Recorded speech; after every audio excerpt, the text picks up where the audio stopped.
Ruangan itu sunyi, namun bukan kesunyian yang menenangkan.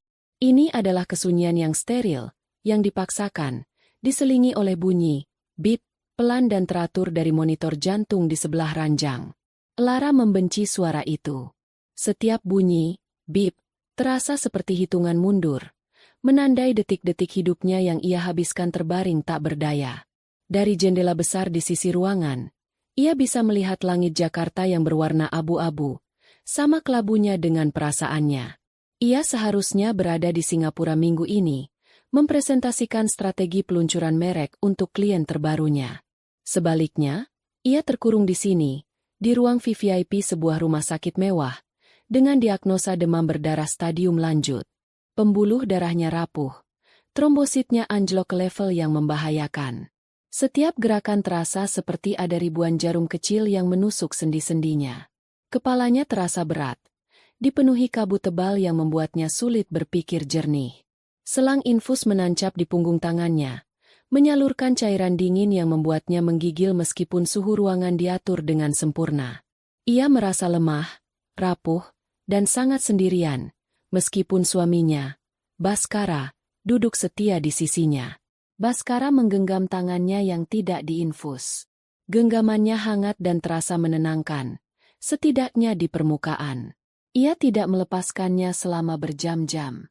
Matanya yang biasanya penuh binar jenaka, kini tampak redup oleh kekhawatiran. Ia terus-menerus membasahi bibir Lara yang kering dengan kapas basah, menyelimutinya saat ia menggigil, dan membisikkan kata-kata penenang di telinganya. Ia memainkan perannya dengan sempurna. Suami yang cemas, yang dunianya seolah akan runtuh melihat istrinya terbaring sakit. "Kamu harus kuat, sayang," bisiknya untuk kesekian kalinya. "Aku di sini. Aku tidak akan kemana-mana." Lara hanya bisa mengangguk lemah. Sebagian dari dirinya merasa bersyukur dan terharu. Inilah Baskara yang membuatnya jatuh cinta. Pria yang penuh perhatian, yang bisa membuat wanita manapun merasa menjadi pusat alam semesta. Namun, sebagian kecil dari dirinya, sebuah intuisi tajam yang selama ini membantunya sukses dalam bisnis, merasakan ada nada yang sumbang dalam orkestra keprihatinan ini. Genggaman tangan Baskara terasa sedikit terlalu erat, seolah menahan sesuatu. Tatapan matanya, jika Lara perhatikan dengan saksama di sela-sela kesadarannya yang timbul tenggelam, seringkali melesat ke arah ponselnya yang tergeletak di meja, layar menghadap ke bawah. Sore itu, setelah perawat memeriksa kondisinya dan mengganti kantung infus, Baskara menarik napas panjang. Ia membelai rambut Lara dengan gerakan yang dipenuhi keraguan. Lara bisa merasakannya. Ini adalah pendahuluan dari sebuah berita buruk. "Sayang," ia memulai, suaranya pelan. "Ada sesuatu yang harus aku sampaikan. Dan aku merasa sangat bersalah harus membicarakannya sekarang." Lara menoleh, mengumpulkan sisa tenaganya untuk fokus. "Ada apa, Mas?" Baskara menunduk, menatap tautan tangan mereka. "Kamu ingat proyek resor ramah lingkungan di Raja Ampat yang aku ceritakan? Yang melibatkan investor dari Norwegia itu?" Lara mengangguk. Tentu saja ia ingat. Ia yang pertama kali menghubungkan Baskara dengan firma arsitektur yang merancang konsepnya. Ia juga yang memberikan modal awal untuk perusahaan event organizer Baskara, memungkinkannya menangani proyek-proyek besar seperti ini. Mereka memajukan jadwal pertemuannya. Lanjut Baskara, suaranya terdengar penuh penyesalan. "Jadwalnya besok lusa. Di Raja Ampat. Aku sudah mencoba menundanya. Aku sudah bilang istriku sedang sakit parah. Tapi mereka tidak bisa. Jadwal mereka sangat padat. Dan ini satu-satunya kesempatan untuk mengunci pendanaan proyek ini. Kalau kesempatan ini hilang, kita akan kehilangan segalanya, sayang." Lara menatap suaminya. Penjelasannya begitu detail. Terlalu detail. Ia menyebut nama investornya, Tuan Eriksen. Ia menyebut nama resornya, Mutiara Biru. Ia menjelaskan betapa pentingnya pertemuan tatap muka di lokasi proyek untuk meyakinkan investor itu. Semua terdengar logis. Semua terdengar sangat penting. Tapi intuisi Lara menjerit. Mengapa begitu mendadak? Mengapa harus di saat seperti ini? Kamu harus pergi. Suara Lara keluar lebih serak dari yang ia duga. Baskara mengangkat wajahnya. Matanya berkaca-kaca. Sebuah pertunjukan emosi yang sangat meyakinkan. Aku tidak mau, Lara. Percayalah. Hatiku hancur harus meninggalkanmu dalam kondisi seperti ini. Tapi ini menyangkut masa depan kita. Masa depan perusahaan yang kita bangun bersama. Aku hanya akan pergi 3 hari. Sebentar saja. Aku janji akan menelepon setiap jam. Aku akan pastikan perawat terbaik yang menjagamu.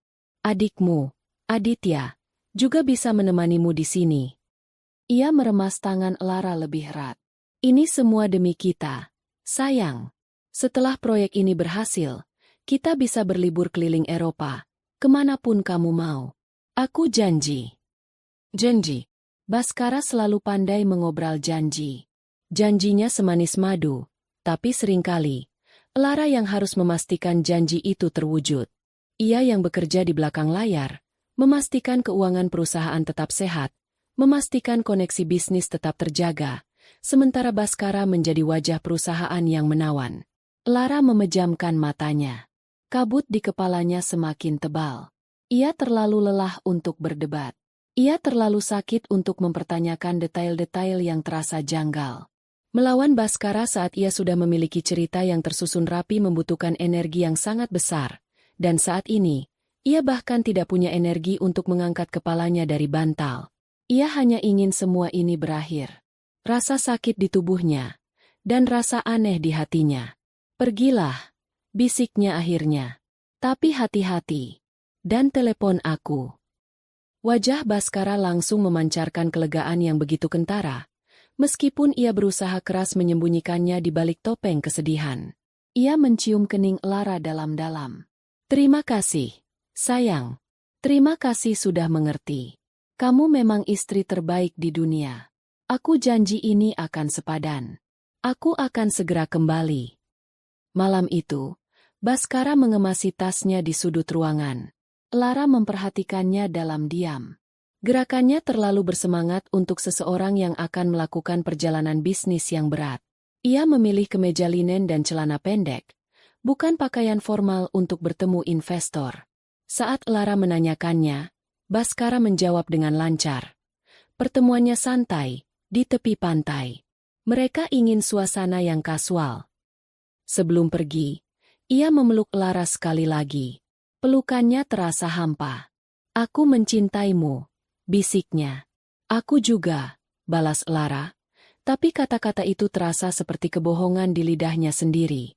Setelah Baskara pergi, ruangan VVIP itu terasa semakin luas dan sunyi. Suara, bip, dari monitor jantung menjadi satu-satunya temannya. Lara menatap lagi ke arah jendela. Langit masih berwarna abu-abu. Ia merasa seperti ada badai yang akan datang. Badai yang jauh lebih mengerikan daripada demam berdarah yang menyerang tubuhnya. Benih kecurigaan itu, yang awalnya hanya sebuah firasat halus, kini telah ditanam dengan kuat di dalam hatinya, menunggu waktu untuk tumbuh dan menunjukkan wujudnya yang mengerikan. Dan Lara, dalam kelemahannya, hanya bisa menunggu. 2 hari pertama setelah kepergian Baskara adalah neraka yang sunyi. Kondisi Lara belum membaik. Trombositnya masih di level kritis. Dan demamnya naik turun seperti gelombang pasang. Adiknya, Aditya, setia menemaninya, membacakan buku atau sekadar duduk diam di sisinya, memberikan kehadiran yang menenangkan. Namun, setiap kali Aditya keluar ruangan, kesepian kembali menerkam Lara. Ia merasa rentan, tidak hanya secara fisik, tapi juga emosional. Baskara, di sisi lain, menepati janjinya. Ia sangat rajin memberi kabar. Pesan-pesan, selamat pagi, dan selamat malam, selalu datang tepat waktu, lengkap dengan emoji hati dan cium. Ia mengirimkan foto-foto pemandangan Raja Ampat yang luar biasa indah. Air laut berwarna biru kehijauan yang jernih, pulau-pulau karst yang menjulang megah seperti katedral alam, dan pasir putih yang menyilaukan. Andai kamu di sini, sayang. Tulisnya di bawah sebuah foto matahari terbenam yang dramatis. Semua keindahan ini terasa hampa tanpamu. Setiap hari, di jam yang sama, Ia akan melakukan panggilan video. Ia akan memutar kameranya, menunjukkan kepada Lara betapa indahnya tempat ia menginap. Sebuah villa di atas air, dengan balkon pribadi yang langsung menghadap ke lautan lepas. Lara akan tersenyum lemah di depan layar, berusaha terlihat baik-baik saja, sementara di dalam hatinya ada perasaan aneh yang terus menggerogoti. Kontras antara pemandangan surga dunia yang dilihatnya di layar ponsel dengan 4 dinding abu-abu kamarnya yang berbau obat, terasa begitu menyakitkan. Bagaimana pertemuannya? Tanya Lara suatu kali, mencoba mengalihkan pembicaraan dari pemandangan yang indah itu. Oh, berjalan lancar. Sangat lancar. Jawab Baskara dengan cepat. Tuan Eriksen sangat terkesan dengan konsep kita. Tapi dia orang yang sangat detail. Jadi kami harus membahasnya berulang-ulang. Melelahkan sekali. Tapi aku yakin ini akan berhasil. Lagi-lagi, penjelasannya terdengar seperti naskah yang sudah dihafal. Pada hari ketiga, kondisi Lara mulai menunjukkan sedikit perbaikan. Demamnya turun, dan ia bisa duduk bersandar di tempat tidur tanpa merasa pusing. Saat itulah, di sore hari yang cerah, panggilan video dari Baskara masuk. "Hai, sayang," sapa Baskara. Wajahnya tampak ceria dan segar, kulitnya sedikit lebih gelap karena terbakar matahari. "Lihat ini, aku sedang bersantai di balkon sebelum pertemuan terakhir nanti malam. Pemandangannya luar biasa hari ini." Ia membalik kameranya. Lara melihat pemandangan yang sama seperti kemarin. Laut yang tenang, langit biru tanpa awan, dan beberapa perahu nelayan di kejauhan. Baskara menggerakkan ponselnya ke kiri dan ke kanan dengan perlahan, seolah sedang membuat video sinematik. "Indah, kan?" katanya. "Aku tidak sabar membawamu ke sini nanti." Lara tersenyum tipis. "Indah sekali, Mas." Dan saat itulah terjadi. Sebuah kesalahan sepersekian detik. Sebuah kecerobohan kecil yang akan mengubah segalanya. Saat Baskara mengarahkan kameranya ke arah pintu kaca besar yang menghubungkan balkon dengan kamar villa, terjadi sebuah pantulan. Karena cahaya matahari di luar sangat terang sementara di dalam kamar lebih redup, pintu kaca itu berfungsi seperti cermin gelap. Di cermin gelap itulah, Lara melihatnya. Sebuah bayangan. Bayangan seorang wanita. Wanita itu berdiri di dalam kamar, membelakangi pintu, menghadap ke cermin rias. Ia mengenakan bikini two-piece berwarna merah menyala. Rambutnya yang panjang dan pirang tergerai. Ia sedang mengangkat ponselnya, bibirnya dimajukan dalam pose duck face, yang khas, jelas sedang mengambil foto selfie. Lara membeku. Otaknya bekerja cepat, mencoba memproses gambar yang baru saja ia lihat. Bikini merah itu, rambut pirang itu, pose itu. Ia mengenali semuanya. Ia pernah melihatnya di suatu tempat. Instagram. Ya, di unggahan Instagram seorang model dan selebgram yang beberapa kali bekerja untuk acara yang diorganisir perusahaan Baskara. Namanya Fania. Jantung Lara terasa berhenti berdetak. Bunyi, bip, dari monitor di sebelahnya yang tadinya hanya latar belakang, kini terdengar memekakan telinga. Dunia di sekelilingnya seolah berputar dalam gerakan lambat. Di layar ponselnya, Baskara sudah membalikan kamera ke wajahnya lagi, tersenyum tanpa menyadari apapun. "Nanti setelah pertemuan ini selesai, aku akan langsung cari tiket pulang paling awal, ya sayang. Aku sudah tidak tahan kangen sama kamu." Celotehnya.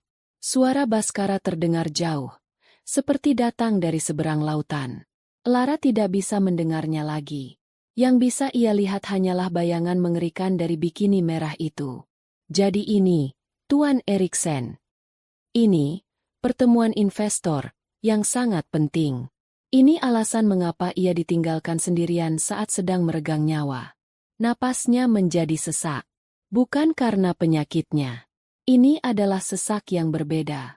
Sesak karena pengkhianatan yang begitu brutal, begitu kejam, yang dilakukan di saat ia berada di titik terlemah dalam hidupnya. "Sayang, Lara, kamu dengar aku?" Suara Baskara terdengar lagi, kali ini dengan nada sedikit cemas. Lara mengerjapkan matanya, memaksa dirinya kembali ke kenyataan. Ia harus mengakhiri panggilan ini. Sekarang juga. Ia tidak boleh menunjukkan bahwa ia tahu. Maaf, Mas," katanya. Suaranya bergetar hebat. Perawat datang. Mau cek tensi. Nanti aku telepon lagi." Tanpa menunggu jawaban Baskara, ia menekan tombol merah untuk mengakhiri panggilan. Ponsel itu terlepas dari genggamannya yang lemas. Jatuh ke atas selimut. Ia menatap lurus ke depan, ke dinding abu-abu di hadapannya. Hening. Lalu, setetes air mata jatuh dari sudut matanya. Kemudian disusul oleh tetesan lainnya. Ia tidak terisak. Ia tidak meraung. Ia hanya menangis dalam diam. Air matanya mengalir deras seperti sungai yang bendungannya jebol. Setiap tetes air mata membawa serpihan hatinya yang hancur. Gambaran bikini merah itu terus berputar di kepalanya.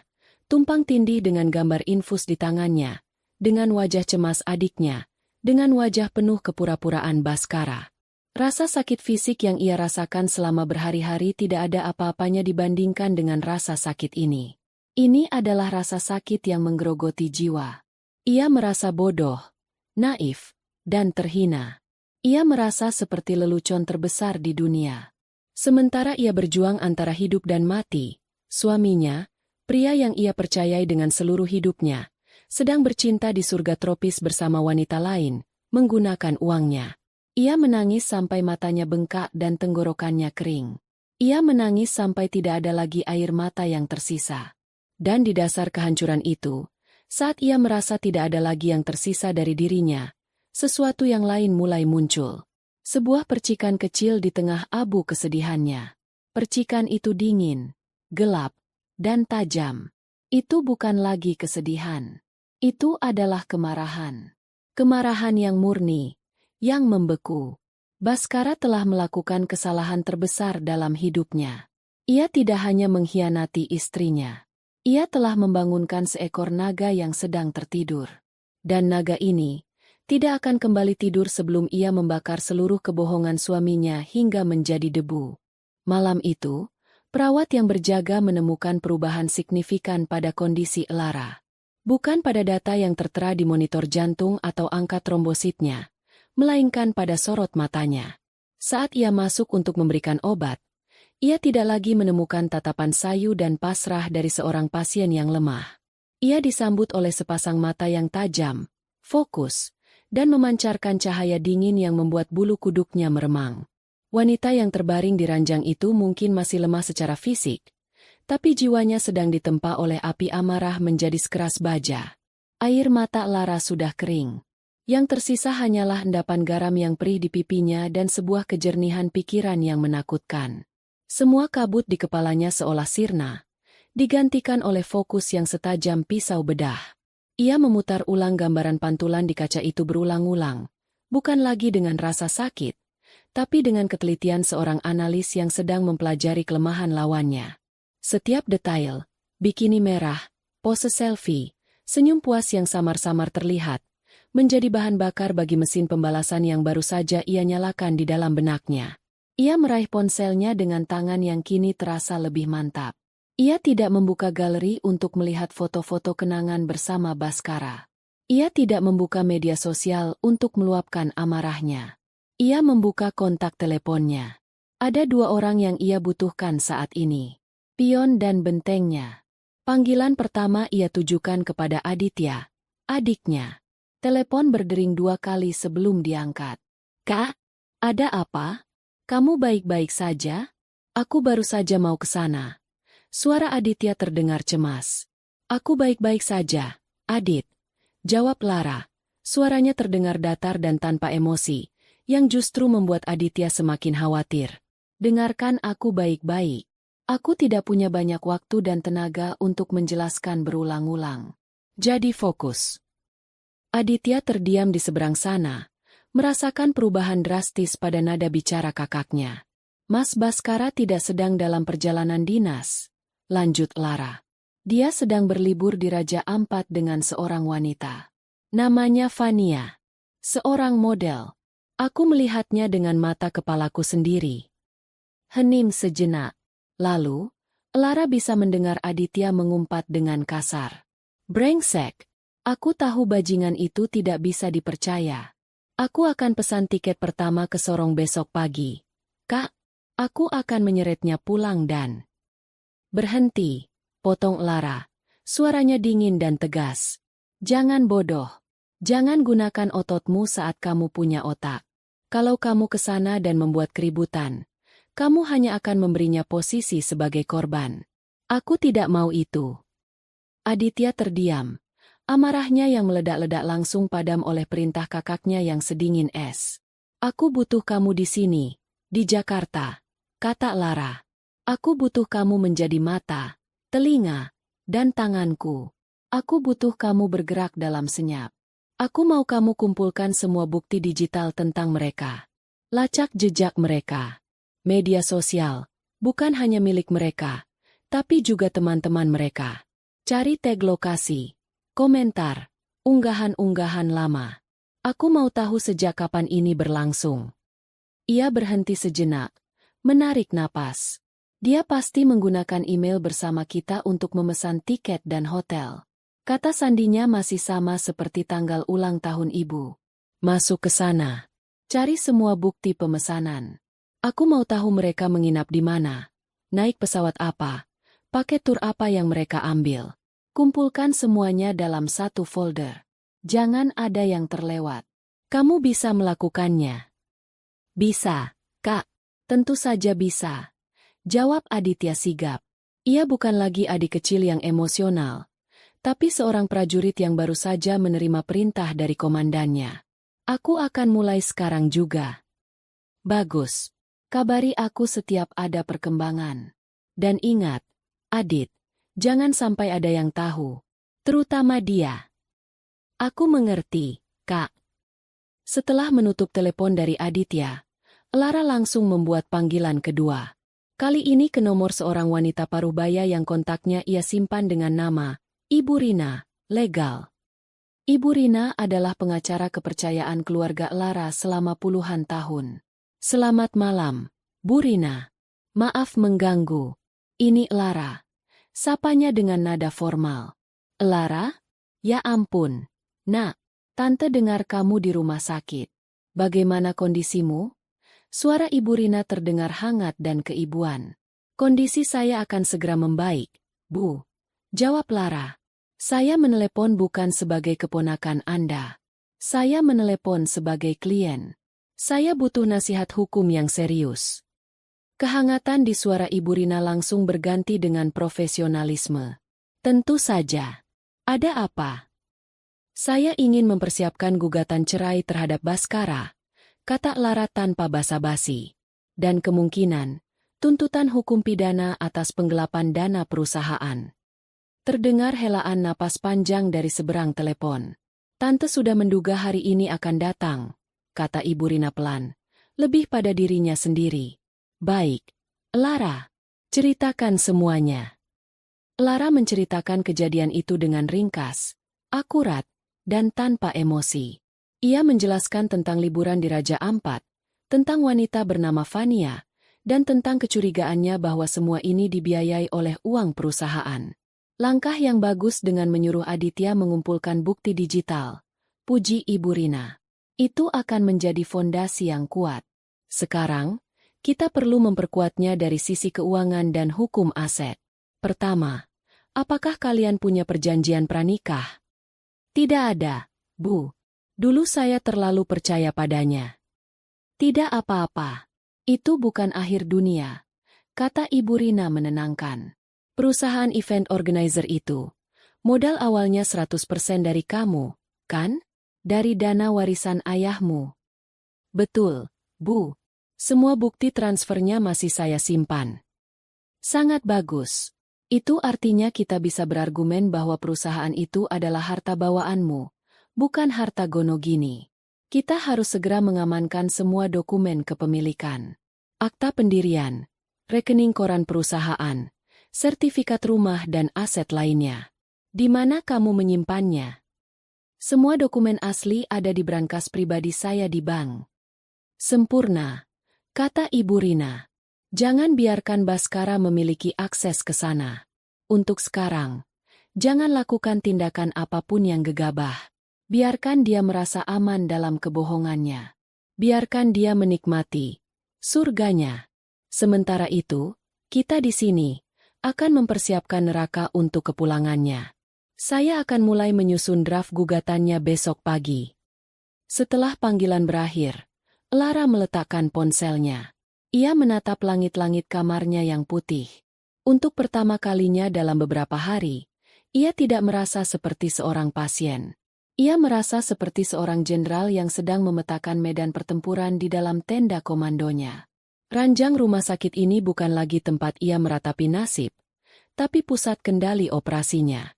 Selang infus yang menyalurkan cairan ke tubuhnya terasa seperti pasokan logistik yang membuatnya tetap kuat untuk berperang. Bunyi, bip.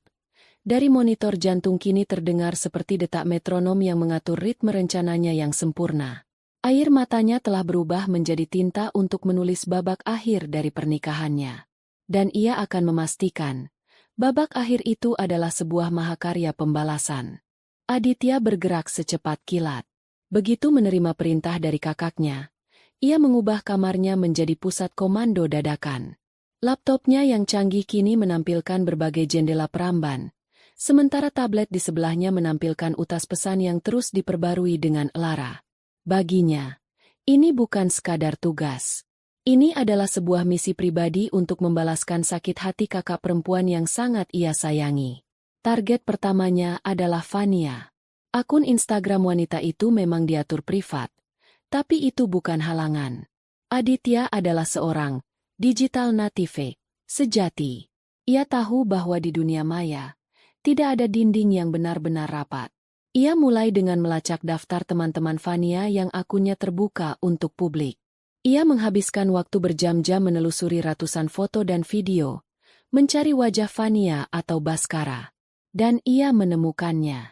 Sebuah foto yang diunggah oleh salah satu teman Fania, seorang desainer, 2 bulan yang lalu. Foto itu diambil di sebuah restoran mewah di Bali. Di sana, di latar belakang, duduk Baskara dan Fania di satu meja, tertawa sambil bersulang dengan gelas anggur. Tanggal unggahan foto itu sama persis dengan tanggal saat Baskara menelepon Lara dengan panik, mengatakan bahwa pertemuan dengan klien di Bali diperpanjang 3 hari. Kebohongan pertama terungkap. Ini bukan pertama kalinya.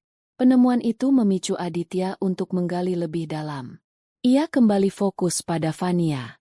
Ia memperhatikan gaya hidup wanita itu yang dipamerkan di media sosial. Tas-tas bermerek, jam tangan mewah, liburan-liburan singkat ke pulau-pulau pribadi. Semua itu tidak sesuai dengan profilnya sebagai seorang model yang karirnya belum begitu cemerlang. Aditya mengirimkan beberapa foto unggahan Fania kepada Lara. "Kak, jam tangan ini, sepertinya aku pernah lihat di katalog yang Mas Baskara tunjukkan padamu," tulis Aditya. Pesan balasan dari Lara datang beberapa menit kemudian, singkat dan dingin. "Ya, dia membelinya pakai kartu kreditku 3 bulan lalu." Laporannya tertulis sebagai hadiah korporat untuk klien penting.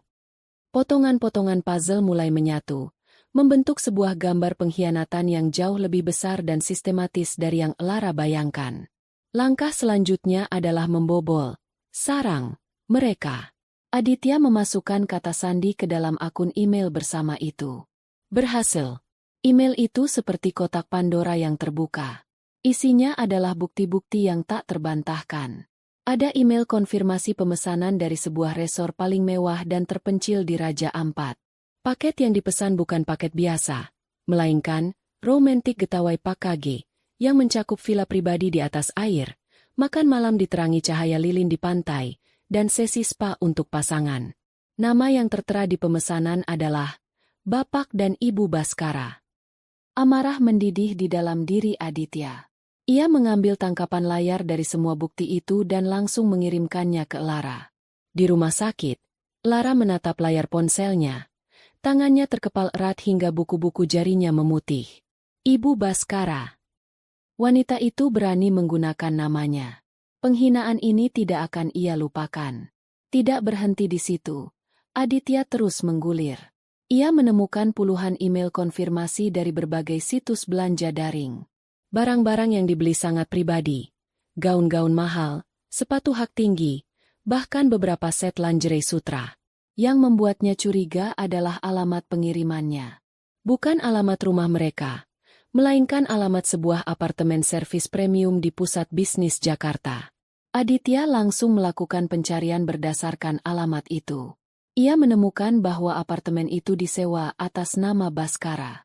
Ini adalah sarang rahasia mereka. Tempat mereka bertemu selama ini, tepat di bawah hidung Lara. Sementara Aditya sibuk membongkar kebusukan mereka di dunia maya, Lara memulai operasinya di dunia nyata. Berbekal nasihat dari Ibu Rina, ia menghubungi Pak Tirta, kepala bagian keuangan di perusahaan Baskara. Pak Tirta adalah orang kepercayaan Lara, seorang pria tua jujur yang sudah bekerja padanya bahkan sebelum Baskara masuk ke dalam hidupnya. Selamat siang, Pak Tirta. Maaf mengganggu. Saya butuh bantuan rahasia dari Bapak, kata Lara melalui telepon. Suaranya sengaja dibuat terdengar lemah. Siang, Bu Lara. Apapun untuk Ibu. Bagaimana kondisi Ibu? Masih dalam pemulihan, Pak. Begini, ada tawaran merger yang sangat potensial masuk. Tapi sebelum lanjut, investor meminta due diligence yang ketat. Saya butuh Bapak menarik semua data laporan pengeluaran direksi, terutama yang menggunakan kartu kredit perusahaan atas nama Pak Baskara, selama setahun terakhir. Saya butuh rinciannya, tanpa ada yang tahu. Ini sangat rahasia. Alasan itu terdengar profesional dan tidak mencurigakan. Pak Tirta, yang sebenarnya sudah lama menaruh curiga pada gaya hidup Baskara yang tidak sesuai dengan gaji direkturnya, langsung menyanggupi. Dalam 2 hari, Pak Tirta mengirimkan sebuah file terenkripsi ke email pribadi Lara. Isinya adalah sebuah laporan keuangan yang mengerikan. Tagihan-tagihan makan malam di restoran mewah pada hari kerja yang selalu di atas 5 juta rupiah. Tagihan hotel di akhir pekan dengan alasan survei lokasi acara. Dan yang paling parah, puluhan faktur dari vendor-vendor event organizer yang terdengar asing. Pak Tirta memberikan catatan kecil. Bu, beberapa vendor ini sepertinya fiktif. Alamatnya tidak ada dan rekening banknya atas nama perorangan. Lara membuka folder yang dikirimkan oleh Aditya, membandingkannya dengan laporan dari Pak Tirta. Semuanya cocok. Tanggal makan malam mewah Baskara sama dengan tanggal Fania mengunggah foto makanan di restoran yang sama. Tanggal tagihan hotel di Bandung sama dengan tanggal Fania dan teman-temannya mengunggah stories liburan di sana. Dan uang yang ditransfer ke vendor-vendor fiktif itu, kemungkinan besar masuk ke kantong pribadi mereka. Malam itu, Lara menatap semua bukti yang terkumpul di layar tabletnya. Diagram pengkhianatan itu kini terpampang jelas di hadapannya. Ini bukan sekadar perselingkuhan yang didasari oleh nafsu. Ini adalah sebuah operasi parasit. Baskara dan Fania telah menggerogoti hasil kerja kerasnya, darah dan keringatnya, untuk membiayai gaya hidup mewah mereka. Ia bersandar di bantalnya. Tubuhnya mungkin masih membutuhkan infus, tapi pikirannya sudah sepenuhnya pulih. Bahkan lebih kuat dari sebelumnya. Ia tidak lagi melihat dirinya sebagai korban. Ia adalah seorang ahli strategi yang baru saja selesai mengumpulkan semua data intelijen yang ia butuhkan. Arsenalnya sudah lengkap. Setiap foto, setiap tagihan, setiap faktur palsu adalah sebutir peluru. Dan ia sudah siap untuk melepaskan tembakan pertamanya. Baskara dan Fania mungkin sedang menikmati surga mereka. Mereka tidak tahu bahwa di sebuah kamar rumah sakit yang sunyi, neraka sedang dirancang khusus untuk menyambut kepulangan mereka. Pagi itu, ada secercah harapan di ruang VVIP yang selama ini muram. Dokter yang memeriksa Lara tersenyum untuk pertama kalinya. Trombosit ibu menunjukkan tren naik, katanya sambil menunjuk angka di hasil lab terbaru. Ini pertanda sangat baik. Krisisnya sudah lewat. Sekarang kita fokus pada pemulihan. Tetap istirahat total, ya. Berita itu seperti suntikan adrenalin bagi Lara. Krisis di tubuhnya mungkin sudah lewat, tapi krisis dalam hidupnya baru akan ia mulai. Energi yang selama ini ia gunakan untuk melawan penyakit, kini bisa ia alihkan sepenuhnya untuk menjalankan rencananya. Ia tidak mau menunggu lagi. Hari ini adalah harinya. Ia akan melancarkan serangan pertamanya, Tepat saat Baskara dan Fania sedang berada di puncak kenyamanan mereka, di surga tropis mereka yang palsu. Ia mengambil tabletnya, membuka folder berisi bukti-bukti yang dikirimkan Aditya. Ia menatap sebuah foto. Foto Fania yang sedang berpose di tepi kolam renang pribadi di villa mereka, mengenakan bikini merah yang sama. Keterangan fotonya, Living the Dream. Lara tersenyum dingin. Ia akan memastikan mimpi itu berubah menjadi mimpi buruk. Panggilan telepon pertamanya ia tujukan ke layanan perbankan prioritas. Ia sengaja melakukannya di jam makan siang, saat ia tahu lalu lintas panggilan sedang sibuk, sehingga ia punya cukup waktu untuk membangun ceritanya. Setelah melalui verifikasi data diri yang ia jawab dengan lancar dan tenang, ia mulai beraksi. "Selamat siang, Mbak." Sapanya dengan suara yang sengaja dibuat sedikit panik dan lemah. "Saya Lara, nasabah Anda. Saya sedang dirawat di rumah sakit, dan sepertinya dompet saya baru saja hilang atau dicuri dari kamar saya. Saya sangat khawatir." Petugas di seberang sana langsung merespons dengan nada prihatin. "Baik, Ibu Lara, kami turut prihatin. Apa saja yang ada di dalam dompet Ibu?" "Kartu kredit utama saya, yang platinum itu. Beberapa kartu debit juga," jawab Lara. "Dan yang paling membuat saya cemas, saya punya beberapa kartu kredit tambahan yang dipegang oleh suami saya, Bapak Baskara. Beliau sedang ada perjalanan bisnis di luar kota. Saya takut sekali jika informasi dari kartu saya yang hilang ini disalahgunakan untuk mengakses kartu-kartu tambahan tersebut. Saya tidak mau ambil risiko." Ia berhenti sejenak, membiarkan petugas ban mencerna kekhawatirannya yang terdengar sangat logis. "Untuk langkah pengamanan," lanjut Lara, "saya minta tolong untuk segera memblokir semua kartu yang terhubung dengan rekening saya. Saya ulangi, semuanya. Kartu utama saya, dan semua kartu tambahan atas nama suami saya. Saya tidak peduli jika itu merepotkan. Keamanan nomor 1. Tolong blokir secara permanen sekarang juga." "Baik, Ibu. Saya mengerti. Akan kami proses segera," kata petugas itu. Lara menunggu di telepon, mendengarkan suara ketikan keyboard di seberang sana. Setiap ketukan terdengar seperti paku yang menancap di peti mati kemewahan Baskara. Beberapa menit kemudian, petugas itu kembali. "Baik, Ibu Lara. Sudah kami konfirmasi. Semua kartu kredit atas nama Ibu Lara dan kartu tambahan atas nama Bapak Baskara telah berhasil kami blokir secara permanen. Kartu pengganti akan kami proses dan kirimkan ke alamat Ibu dalam 7 hari kerja." "Terima kasih banyak, Mbak." "Terima kasih," kata Lara dengan suara penuh kelegaan palsu. Ia menutup telepon. Serangan pertama berhasil. Jalur suplai dana utama telah diputus. Ia merasakan secercah kepuasan yang dingin. Ia membayangkan Baskara dan Fania, mungkin saat ini sedang bersiap untuk makan siang mewah atau memesan paket tur menyelam yang mahal. Mereka tidak tahu bahwa kartu plastik di dompet mereka kini tidak lebih berharga dari sepotong sampah. Tapi Lara belum selesai. Ia tahu Baskara cukup licik untuk mencari jalan lain. Ia bisa saja menggunakan dana darurat dari rekening operasional perusahaan.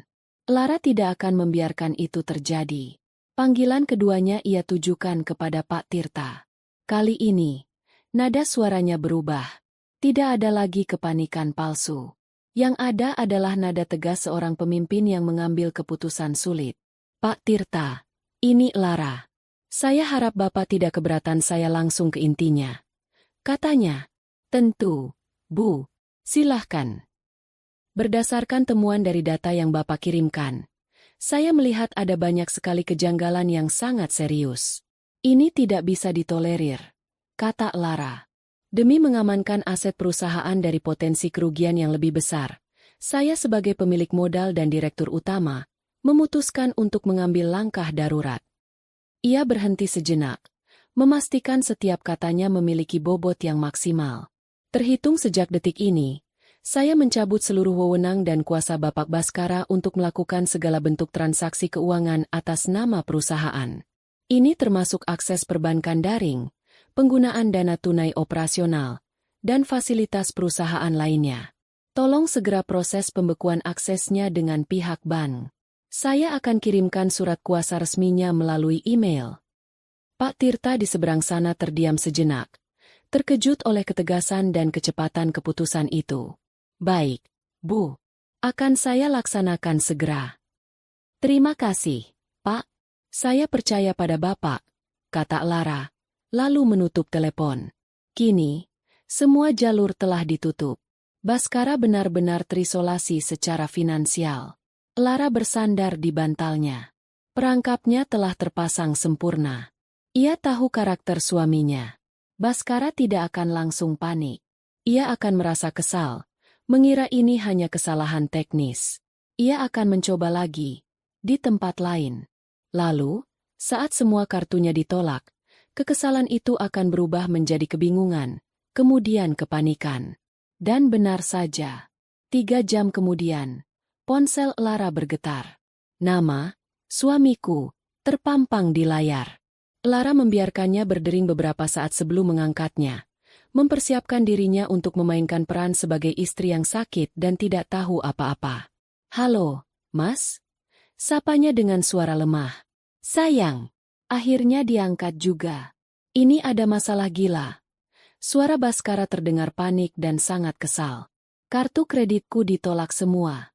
Dari tadi aku coba di restoran, terus di tempat penyewaan alat selam. Semuanya ditolak.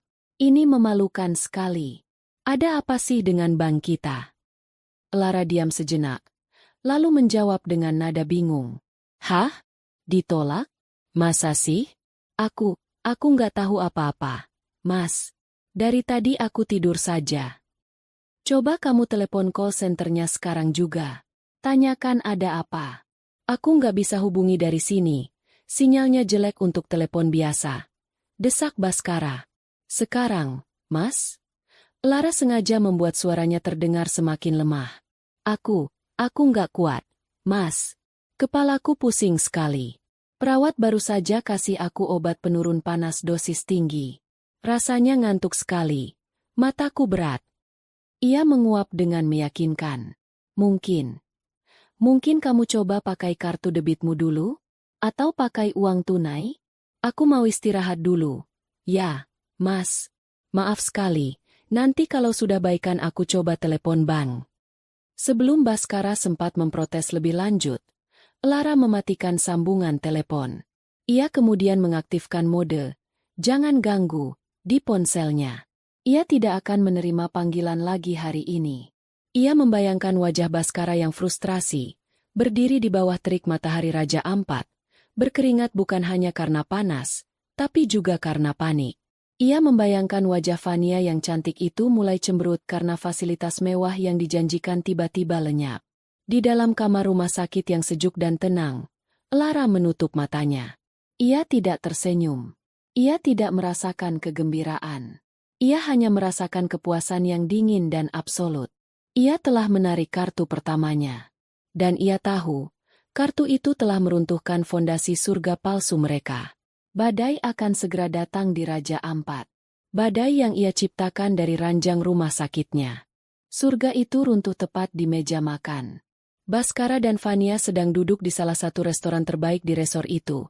Sebuah tempat dengan dek kayu yang menjorok ke laut, diterangi oleh obor-obor bambu yang romantis. Mereka baru saja memesan hidangan laut paling mahal di menu dan sebotol anggur putih impor. Ini seharusnya menjadi puncak dari liburan rahasia mereka. Saat pelayan datang dengan mesin gesek kartu, Baskara menyerahkan kartu kreditnya dengan gaya angkuh yang biasa ia tunjukkan. Pelayan itu menggeseknya. Keli. Gagal. Ia mencoba lagi. Gagal. Mohon maaf, Pak. Sepertinya ada masalah dengan kartunya. Katanya sopan. Coba lagi. Mungkin sinyalnya jelek. Kata Baskara. Senyumnya mulai kaku. Pelayan itu mencoba untuk ketiga kalinya. Mesin itu mengeluarkan bunyi penolakan yang sama. Ditolak, Pak. Wajah Baskara memerah. Ia mengeluarkan kartu lain dari dompetnya. Kartu tambahan yang berbeda. Hasilnya sama. Ditolak. Semua mata di meja-meja sebelah seolah tertuju pada mereka. Fania, yang sedari tadi sibuk mengambil foto makanan untuk konten media sosialnya, berhenti dan menatap Baskara dengan pandangan tak percaya. "Ada apa, Bas?" bisiknya tajam. "Jangan bilang kamu lupa bayar tagihan." "Tentu saja tidak," balas Baskara gusar. Ia mencoba menelepon Lara, tapi panggilannya langsung dialihkan ke pesan suara. Ia mencoba menelepon lagi. Sama saja. Kepanikan mulai menjalari dirinya. Ia tidak punya cukup uang tunai untuk membayar tagihan semahal itu. Akhirnya, dengan menahan malu yang luar biasa, ia harus berbicara dengan manajer restoran, meninggalkan jam tangannya sebagai jaminan, dan berjanji akan melunasinya besok pagi. Mereka berjalan keluar dari restoran itu di tengah tatapan kasihan dan cemooh dari pengunjung lain.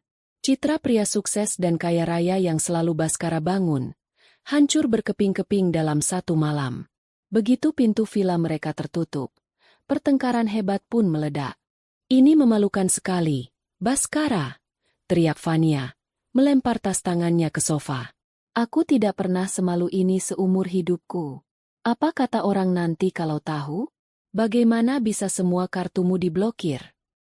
"Aku tidak tahu," balas Baskara, suaranya meninggi. "Pasti ada kesalahan di bank. Atau Lara berbuat ulah. Wanita itu, sakit pun masih bisa menyusahkan. Jangan salahkan istrimu. Ini salahmu karena tidak becus," serang Fania. "Kamu bilang semuanya sudah kamu atur. Kamu bilang aku tidak perlu khawatir soal apapun. Lalu ini apa? Kita terdampar di pulau antah berantah ini tanpa uang." Argumen itu membuka tabir hubungan mereka. Fania marah bukan karena khawatir pada Baskara, tapi karena kenyamanan dan kemewahan yang ia nikmati terancam. Baskara marah bukan karena ia mengkhawatirkan Lara, tapi karena egonya terluka dan topengnya sebagai pria mapan terlepas. Mereka saling menyalahkan, saling meneriakkan kata-kata kasar.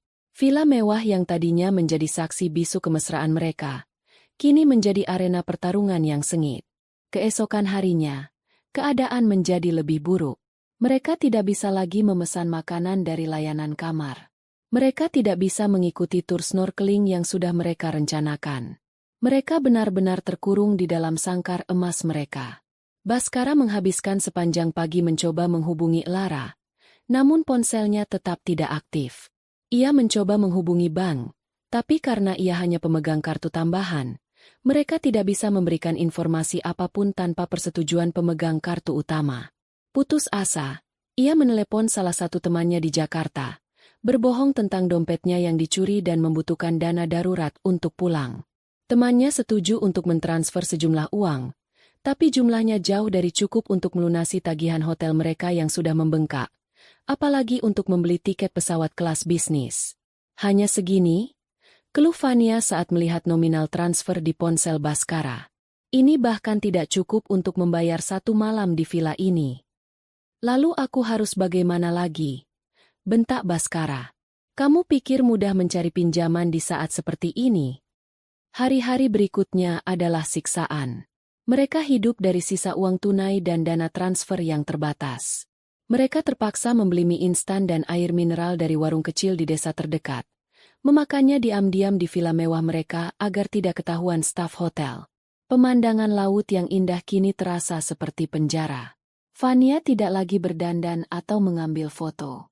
Ia hanya duduk cemberut di balkon, terus-menerus mengeluh dan menyalahkan Baskara. Baskara, yang kehabisan akal, hanya bisa merokok tanpa henti, mondar-mandir dengan cemas. Pada hari kelima, Baskara berhasil menghubungi Lara. Ia sudah menyiapkan cerita sedih tentang betapa kacaunya perjalanannya dan bagaimana ia butuh uang untuk pulang. Namun, Lara memotongnya bahkan sebelum ia selesai berbicara. "Mas, maaf sekali aku baru bisa angkat telepon." Suara Lara terdengar sangat lemah, diiringi bunyi, bip, monitor jantung yang sengaja ia dekatkan ke mikrofon. Aku baru saja selesai ada tindakan medis kecil. Kata dokter penting untuk menaikkan trombositku. Aku tidak boleh banyak bicara. Doakan aku saja ya, Mas, supaya aku cepat sehat. Nanti kalau sudah selesai masa pemulihan, aku kabari lagi. Klik. Panggilan terputus. Baskara terpaku. Ponsel masih menempel di telinganya. Tindakan medis? Lara sedang dalam bahaya? Rasa bersalah yang selama ini berhasil ia tekan, tiba-tiba muncul ke permukaan, mencekiknya. Bagaimana bisa ia memikirkan masalah uangnya sementara istrinya mungkin sedang berjuang untuk hidupnya? Kebohongan Lara adalah sebuah serangan pamungkas. Sebuah pukulan telak yang tidak hanya menyerang logistiknya, tapi juga psikologisnya. Ia merasa seperti monster terkeji di dunia. Akhirnya, setelah perdebatan sengit dengan pihak hotel dan membayar sebagian tagihan dengan sisa uang mereka diizinkan untuk check out, dengan catatan sisa tagihan akan terus ditagihkan. Mereka meninggalkan resor mewah itu dengan perasaan terhina. Surga mereka telah resmi berakhir. Mereka menyewa ojek untuk membawa mereka ke sebuah penginapan murah di Waisai, tempat para backpacker biasa menginap. Saat duduk di atas motor, melewati jalanan berdebu, Fania menatap punggung Baskara dengan tatapan dingin. Pria di hadapannya ini bukan lagi pangeran kaya raya yang ia dambakan. Ia hanyalah seorang pecundang yang bangkrut. Badai yang diciptakan Lara tidak hanya menghancurkan liburan mereka, tapi juga mulai meretakkan fondasi hubungan palsu mereka. Perjalanan pulang dari Raja Ampat adalah kebalikan dari perjalanan datang mereka. Tidak ada lagi antusiasme, tidak ada lagi tawa manja. Mereka duduk di kelas ekonomi yang sesak, terjepit di antara penumpang lain. Baskara mendapatkan kursi di tengah, sementara Fania sengaja memilih kursi di dekat jendela, memalingkan wajahnya selama hampir seluruh penerbangan, seolah pemandangan awan lebih menarik daripada pria di sebelahnya. Keheningan di antara mereka lebih bising daripada deru mesin pesawat. Keheningan itu dipenuhi oleh kekecewaan, tuduhan yang tak terucap, dan kepahitan. Fania merasa telah ditipu. Pria yang menjanjikannya dunia, yang memamerkan kemewahan tanpa batas, ternyata hanyalah seorang pria yang bergantung pada kartu kredit istrinya. Ia merasa seperti seorang investor yang baru saja menyadari bahwa perusahaan tempat ia menanamkan modal ternyata adalah skema Ponzi. Seluruh waktu dan usahanya untuk merayu dan mempertahankan Baskara terasa sia-sia. Ia sudah mulai menghitung kerugiannya dan merencanakan strategi keluar. Baskara, di sisi lain, merasa terhina dan putus asa. Egonya sebagai seorang pria, sebagai seorang provider, telah dihancurkan. Ia tidak hanya gagal memberikan kemewahan pada Fania, ia bahkan gagal membawa mereka pulang dengan layak. Pikirannya terus berputar, mencoba menyusun sebuah narasi yang masuk akal untuk diceritakan kepada Lara. Ia akan bilang dompetnya dicuri, lengkap dengan semua kartu dan uang tunai. Ia akan bilang perjalanan bisnisnya kacau. Ia akan memainkan peran sebagai korban, memancing simpati dari Lara. Ia masih percaya, dengan pesona dan kemampuan manipulasinya, ia bisa memperbaiki situasi ini. Ia hanya perlu sampai di rumah, kembali ke wilayah kekuasaannya, dan semuanya akan baik-baik saja. Setibanya di Jakarta, ketegangan di antara mereka mencapai puncaknya. Di area pengambilan bagasi, mereka berdiri berjauhan. Saat koper-koper mereka muncul, tidak ada lagi sikap gentleman dari Baskara yang membantu mengangkat koper Fania. Mereka berjalan keluar dari terminal kedatangan seperti dua orang asing. "Aku butuh uang untuk taksi," kata Fania ketus, tanpa menatap Baskara. Baskara merogoh sisa uangnya yang sudah lecek, memberikan beberapa lembar ratusan ribu. "Ini saja tidak cukup untuk pulang," tanya Fania sinis. "Itu sisa uangku satu-satunya," desis Baskara. Fania merebut uang itu, memanggil taksi, dan memasukkan kopernya sendiri. Sebelum masuk ke mobil, ia menoleh ke arah Baskara. "Jangan hubungi aku lagi," katanya dingin. Lalu pintu taksi tertutup, dan mobil itu melaju, membawa serta sisa-sisa perselingkuhan mereka yang berakhir dengan begitu menyedihkan. Sendirian di tengah hiruk-pikuk bandara, Baskara merasa sedikit lega. Setidaknya satu masalah sudah hilang. Kini ia hanya perlu fokus pada masalah utamanya, Lara. Ia menaiki taksi lain, memberikan alamat rumahnya. Sepanjang perjalanan, ia terus berlatih. Ia akan memasang wajah paling lelah dan paling cemas. Ia akan menceritakan kisah fiktifnya tentang pencurian dan betapa khawatirnya ia pada kondisi Lara. Ia akan memeluk Lara, memohon maaf karena tidak bisa segera pulang. Ya, Itu adalah rencana yang bagus. Lara, dengan hatinya yang lembut, pasti akan luluh. Saat taksi memasuki kompleks perumahan mereka yang mewah dan asri, Baskara merasakan kepercayaan dirinya kembali. Ini adalah dunianya.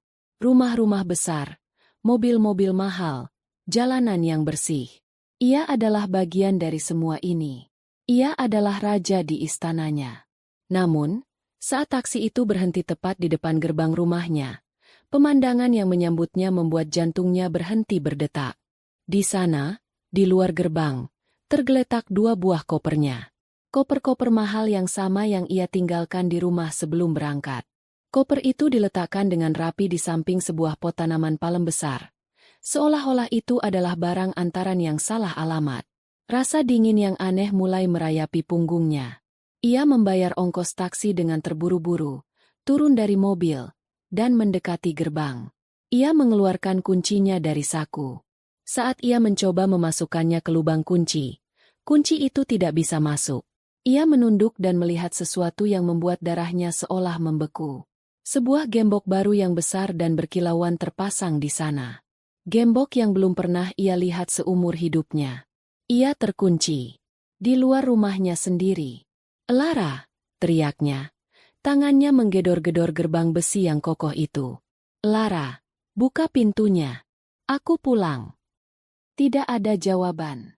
Rumah besar itu tampak sunyi dan gelap, meskipun matahari sore masih bersinar terang. Lampu-lampu taman yang biasanya otomatis menyala, kini padam. "Lara, ini tidak lucu!" teriaknya lagi. Kepanikan mulai menjalari suaranya. Ia mencoba menelepon Lara. Panggilannya langsung masuk ke pesan suara. Ia diblokir. Amarahnya meledak. Ia menendang gerbang itu dengan frustrasi. Saat itulah matanya menangkap sesuatu yang menempel di pilar pintu utama di balik gerbang. Sebuah amplop coklat berukuran A4. Namanya, Baskara Prawira. Tertulis di atasnya dengan huruf kapital yang dicetak rapi dan dingin. Dengan tangan gemetar, ia meraih amplop itu dari sela-sela jeruji gerbang. Ia merobeknya dengan tidak sabar. Isinya bukan surat tulisan tangan dari Lara. Isinya adalah beberapa lembar kertas dengan kop surat sebuah firma hukum ternama. Ia mulai membaca. Matanya bergerak cepat dari satu baris ke baris berikutnya. Setiap kalimat terasa seperti pukulan telak ke ulu hatinya. Halaman pertama, surat pemberitahuan resmi pengajuan gugatan cerai di pengadilan agama, dengan alasan perselingkuhan dan penelantaran istri dalam keadaan sakit, pasal 19 huruf F Peraturan Pemerintah No. 9 tahun 1975. Halaman kedua, salinan surat perintah perlindungan sementara. Sebuah perintah hukum yang melarangnya untuk mendekati, menghubungi, atau memasuki properti yang terdaftar atas nama Lara Anindita, termasuk rumah yang kini berdiri megah di hadapannya. Pelanggaran atas perintah ini akan berakibat tuntutan pidana. Halaman ketiga, surat pemberitahuan dari Dewan Direksi Perusahaan, Citra Pesona Kreasi. Memberitahukan bahwa posisinya sebagai direktur operasional telah dinonaktifkan untuk sementara waktu, sambil menunggu hasil audit internal atas dugaan penyalahgunaan dan penggelapan dana perusahaan. Semua fasilitas perusahaan, termasuk akses perbankan, dicabut dengan segera. Baskara merasa lututnya lemas. Ia merosot, bersandar pada gerbang yang dingin itu. Kertas-kertas di tangannya bergetar hebat. Ini tidak mungkin. Bagaimana Lara bisa bergerak secepat ini? Sekejam ini? Istri yang ia kenal adalah wanita yang lembut, pemaaf, dan sedikit naif. Wanita yang menyusun rencana ini adalah seseorang yang sama sekali berbeda. Seseorang yang dingin, penuh perhitungan, dan tanpa ampun. Ia menatap rumah di hadapannya. Rumah yang selama ini ia anggap sebagai simbol kesuksesannya, istananya. Kini rumah itu terasa seperti benteng musuh yang tak bisa ia tembus. Ia bukan lagi raja. Ia hanyalah seorang penyusup yang diusir. Ia tidak punya rumah, tidak punya pekerjaan, dan akan segera menghadapi pertempuran hukum yang ia tahu tidak akan bisa ia menangkan. Kepulangannya yang seharusnya menjadi momen untuk kembali memegang kendali, justru menjadi momen di mana ia menyadari bahwa ia telah kehilangan segalanya. Permainan telah berakhir, Dan ia bahkan tidak sadar kapan ia mulai kalah. Seminggu setelah hari yang menghancurkan itu adalah minggu terpanjang dalam hidup Baskara. Ia hidup nomaden, berpindah dari satu hotel melati ke hotel melati lainnya, berusaha menghemat sisa uangnya yang menipis dengan cepat. Ia mencoba menghubungi teman-temannya, orang-orang yang dulu sering ia traktir makan malam mahal, tapi kini teleponnya jarang diangkat. Berita tentang keretakan rumah tangganya dan masalah di perusahaannya rupanya menyebar lebih cepat dari api. Ia menjadi paria. Setiap hari ia melewati rumahnya, berharap melihat tanda-tanda kehidupan, berharap bisa berbicara dengan Lara, tapi rumah itu tetap sunyi seperti kuburan. Ia akhirnya menyewa seorang pengacara. Seorang kenalan lama yang lebih banyak menangani kasus-kasus kecil. Setelah melihat dokumen yang diterima Baskara, pengacara itu hanya bisa menggelengkan kepala. Posisimu sangat lemah, Bas. Sangat lemah, katanya pesimis. Di puncak keputusasiaannya, sebuah email resmi masuk ke ponselnya.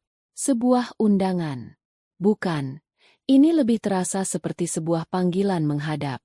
Ia diminta untuk menghadiri sebuah pertemuan di kantor firma hukum, Rina Wicaksana O Partners. Pengacara Lara. Pertemuan itu dijadwalkan 3 hari lagi. Mau tidak mau, ia harus datang. Pada hari yang ditentukan, Baskara berusaha tampil serapi mungkin dengan kemeja lamanya yang sedikit kusut. Ia masuk ke lobi gedung pencakar langit yang menjulang itu, merasa kecil dan tidak pada tempatnya. Kantor firma hukum itu berada di lantai teratas, dengan pemandangan kota yang membentang luas.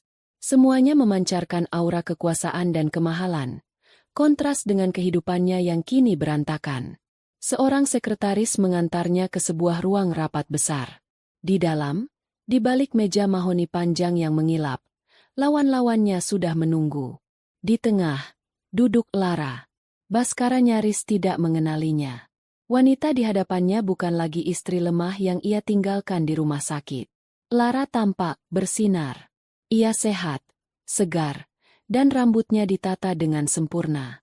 Ia mengenakan sebuah blazer berwarna navy yang tajam, memancarkan aura kepercayaan diri yang mutlak. Matanya menatap lurus ke arah Baskara, tatapannya tenang, dingin, dan sama sekali tidak terbaca. Di sebelah kanannya duduk Ibu Rina, pengacara senior dengan wajah tegas.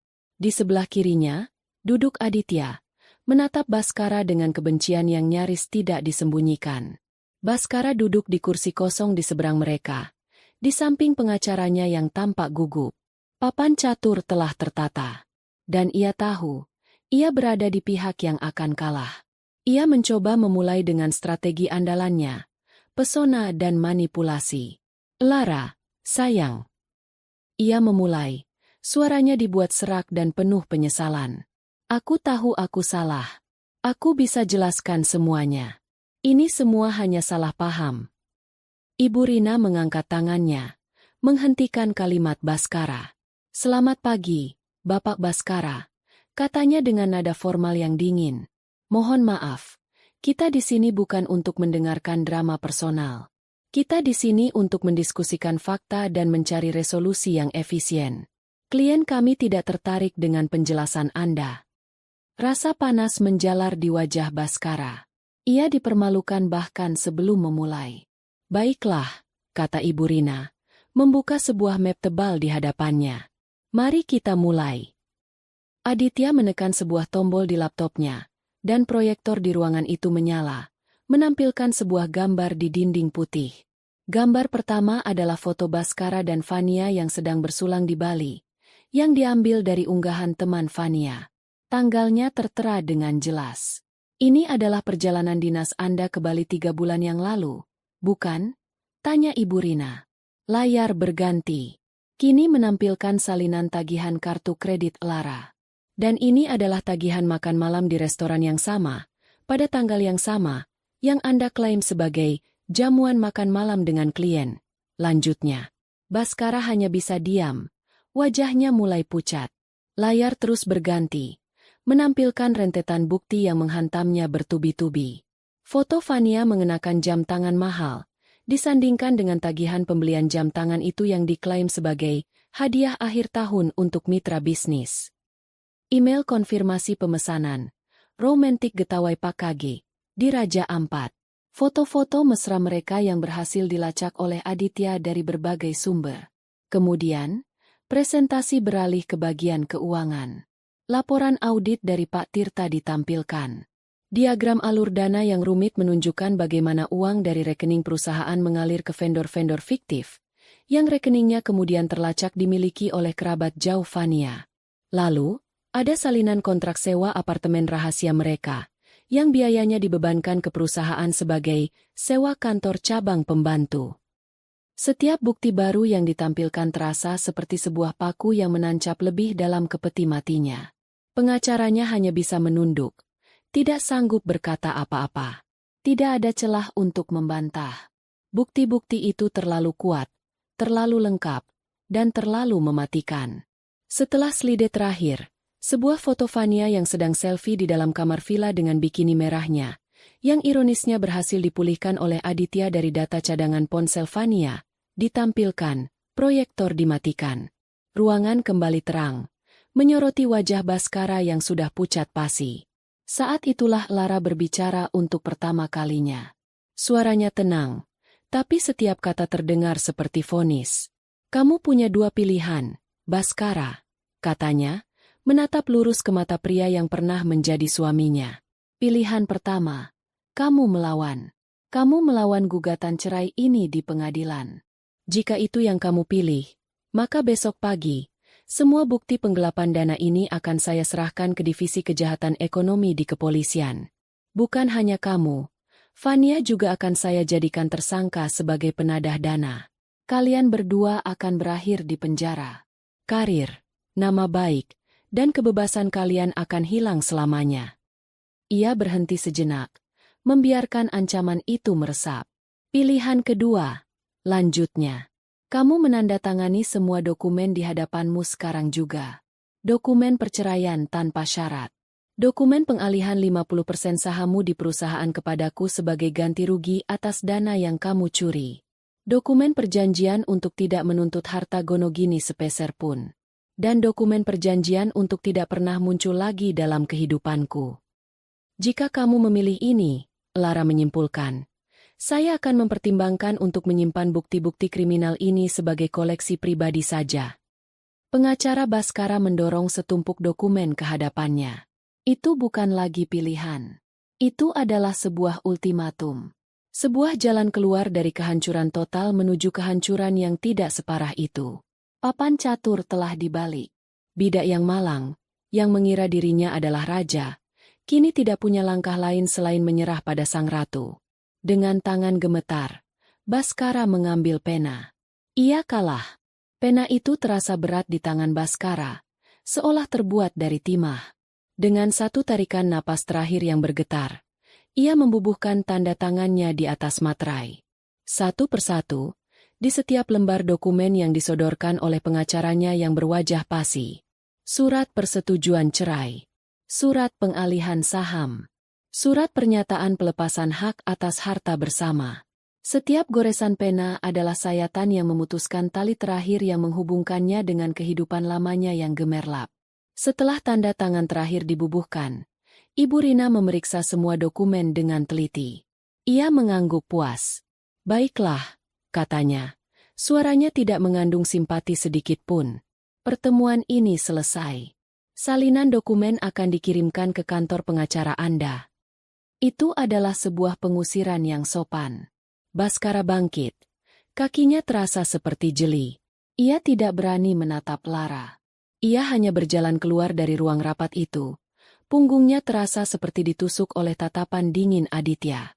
Ia berjalan melewati lobi marmer yang mewah, keluar melalui pintu kaca otomatis yang mendesis terbuka, dan melangkah ke trotoar Jakarta yang panas dan bising. Ia berdiri di sana sejenak, bingung. Untuk pertama kalinya dalam 10 tahun, ia tidak punya tempat untuk pulang. Ia adalah seorang pria tanpa rumah, tanpa pekerjaan, tanpa istri, dan tanpa masa depan. Reruntuhan dari kesombongannya sendiri. Hari-hari berikutnya adalah sebuah penurunan yang curam dan brutal ke dasar jurang. Sisa uang dari pinjaman temannya menipis dengan cepat hanya untuk membayar kamar hotel murah yang pengap dan berbau asap rokok.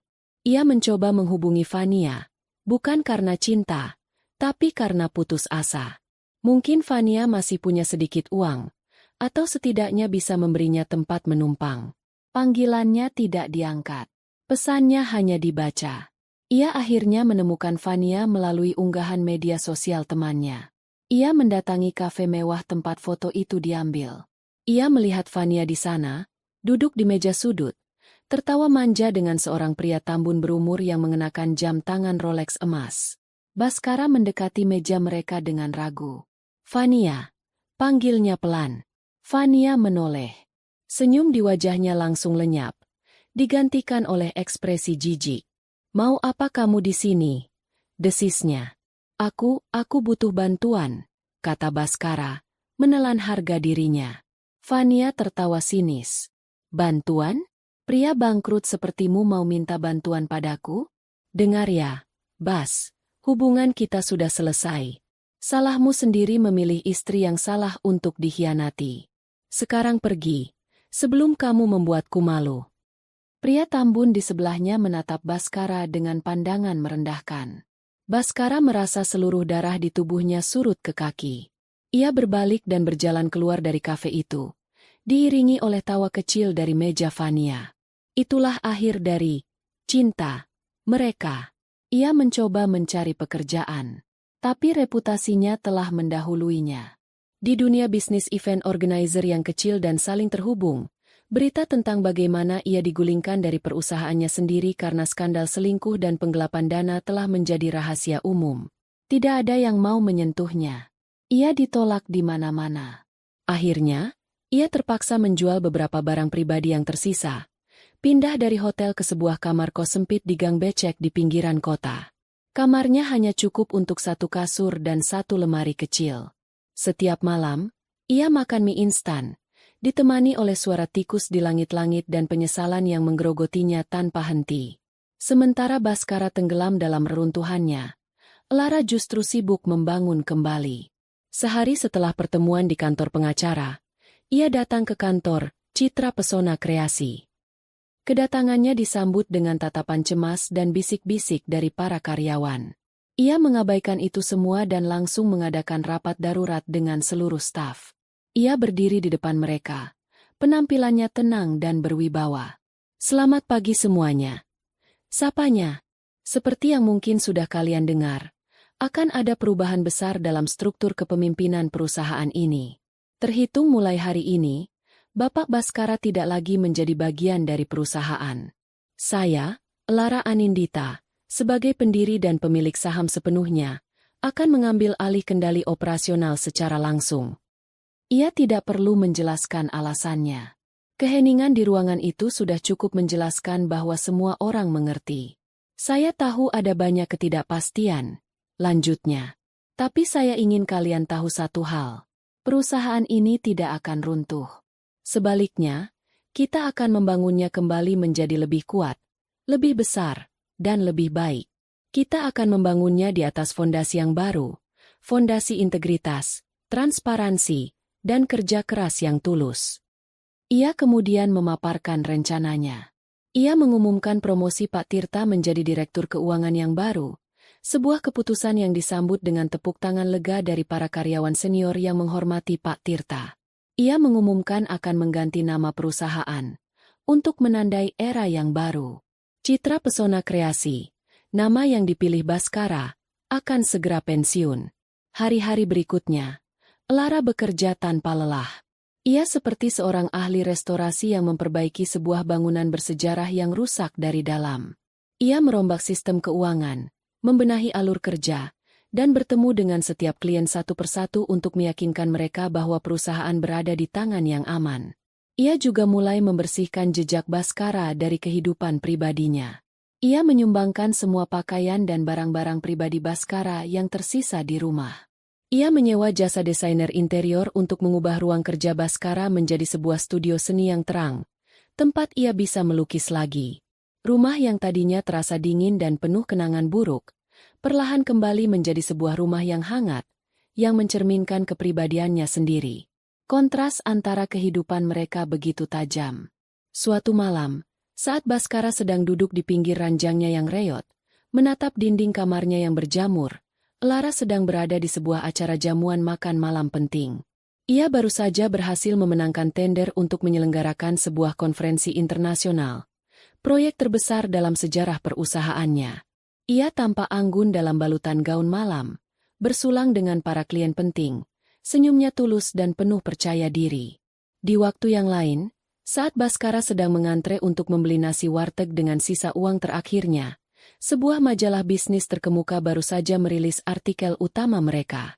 Di sampulnya, terpampang foto Lara dengan judul besar, Sang Ratu Mengambil Kembali Tahtanya, kisah inspiratif Lara Anindita dalam revolusi bisnisnya.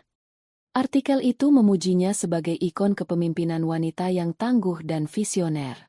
Reruntuhan itu kini memiliki pemilik yang jelas. Baskara terkubur di bawah puing-puing kesombongan, kebohongan, dan pengkhianatannya.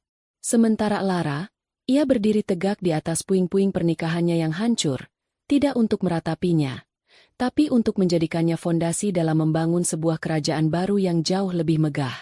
Kerajaan yang ia bangun sendiri, untuk dirinya sendiri.